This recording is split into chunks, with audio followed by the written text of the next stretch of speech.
Congrats to women's soccer. Obviously, that's awesome. That's pretty special. And then Marcus Carr, nothing new. Still waiting, anxiously waiting. So hopefully we'll hear something soon. Excited for Omaha. Omaha offensively is really, really gifted. They always seem to put up a lot of points on a lot of teams early. They did it last year versus a couple teams. So we've got to be ready. Very, very challenging opening game for us. So we're excited about it, though. Ready to go.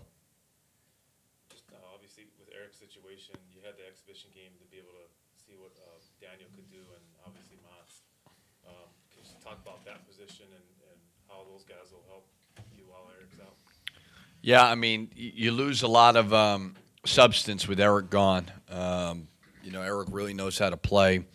He makes a lot of winning plays. Even 2 years ago in 124 games, he was in the game a lot at the end of games. So he's very, very reliable. So it's hard to replace that. But you're replacing it with a very, very talented freshman in Daniel Otero. Mats Stockman's starting to get in shape. Him and Brock obviously missed the whole summer. But Mats is starting to look good. And then Jarvis can bring some physicality down there as well. But it's hard to replace Eric, so we need to get him back soon. How's the turtle been, Richard? He's been really good. What you expected? More? I mean, I thought we got a really, really good player when we signed him, along with the other two freshmen. He could score the basketball. He could block shots. In my opinion, right now, and it's early, he's been very, very impressive. He missed a lot of time because of shoulder injury. But he's talented, very, very talented. So we'll see tomorrow, too. It's a little different when the lights come on. But I'm very, very excited about him.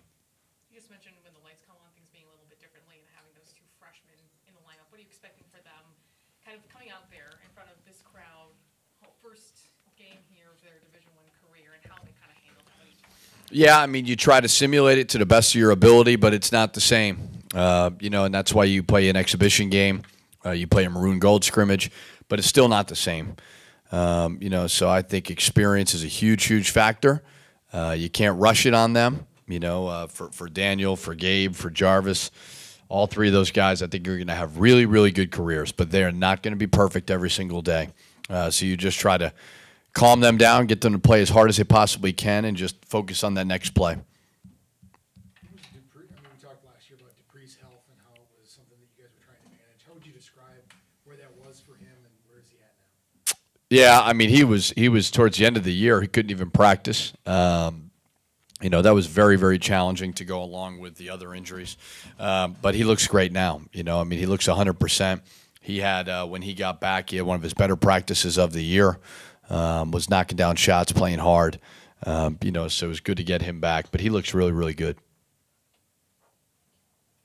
With the loss of Nate, Isaiah, obviously at the end of the year, he seemed to improve quite a bit. But what are you looking for, particularly from him, to help with that position? It's all about, for him, defense. Because he's offensively, he's as talented as any guard out there. I mean, I remember kind of rewatching a lot of our games over the summer, and our offense was sputtering a little bit versus Providence. The better teams you play, they're going to take you out of what you're initially going to try to do, and then you need guys who can go make plays. Isaiah can do that. But on the flip side, he's got to be able to bring value defensively, and he's still got a long way to go there. And with Amir, and you talked about Dupree, obviously them being older kind of helps take a little pressure off Isaiah to kind of have to fill Mason's shoes right away. I don't ever look at filling guys' shoes. I want them to kind of be themselves. I mean, I think at the end of the day, we've got some talented guards. I think once Brock gets really, really acclimated, I think he's going to help. But I always rely on those older guys to just bring the intangible side of it that younger guys don't have. And that takes time, and Isaiah's still young. So it's important for guys like Amir, Dupree, Brock, these older guys to teach. Marcus is young, but he plays like an older guy. He's had a lot of experience. How much more does Brock need to go to get to that acclimated point? He's getting better. Yeah, he's getting better. Still, it's hard for guys like Brock and Mats. I mean, Brock, there was a coaching change at Milwaukee. he decided he was going to move on. So I'm sure, not to accuse Milwaukee of anything, I'm sure that he probably wasn't welcome in their gym all the time, or maybe he didn't feel comfortable going. That may be it as well, which is normal. So he took several months off to focus on the academic side of it. So it's only natural that it's going to take some time. But I think he's a smart player. I think it's one of those things where he's just got to get confidence and just to see where his spots are, where he can pick them. So it's going to take some time, like anything else. And fifth-year seniors are hard because you need time, but you don't want them to be in a crazy rush either where they're pressing early. Is Akeem a fair comparison because he got here kind of late from Yeah, I think that every style of play, but just yeah, I mean, well, it's natural. They both played at Milwaukee, right? But I think everybody's different. But I think there's some similarities there where it's going to take some time. Akeem wasn't great right away. You know, it took him some time, and he became really good. And I think with Brock, every week you're going to see a little bit better from him. Richard, it's pretty solid non-conference schedule. That's by design. Make it tough. Trying to make the fans happy. I'm all about the fans. No, I'm not about the fans. No, I'm just kidding. It was so. I did play the Utah game. You know, with the fans in mind because we played that Oklahoma State game at U.S. Bank, which is great, but it's not a home game. We're playing those 3 games in Vancouver, which are great, but they're not home. And then at Boston College, obviously, is a Big Ten ACC. So it's very, very important for me. You know, we've got a great fan base. And going on my 6th year here, I hear it all the time. You know, you need to play some marquee games in the barn, and so I did that for that reason.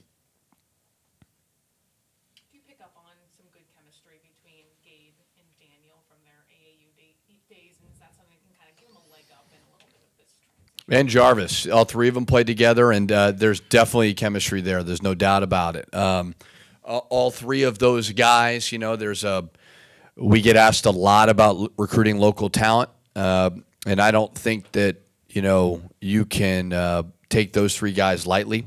They chose this school all for similar reasons. It was really, really cool, the exhibition game. You know, we're walking off the court, and I see Daniel Turo's dad and sister high-fiving the guys as they're walking down, and I see, you know, Gabe's family and Jarvis's family and obviously all the local kids' families. And, you know, 109 points, everybody's going to be happy. So, you know, a couple of weeks they're going to be throwing things at us. But that's what, you know, recruiting local kids is all about. And I think with those 3 kids, they chose this place like it was never about playing time. Like, I don't know if I ever discussed it with any of them. They just wanted to play for the name of the front of the jersey. I think they understood the opportunities and the doors that could be open if they handled themselves the right way. So I think with those 3 guys being on the same page, there's never been a question of effort. There's never been a question of caring. They're really, really good ambassadors, like in recruiting and so on. So those 3 guys have been terrific so far.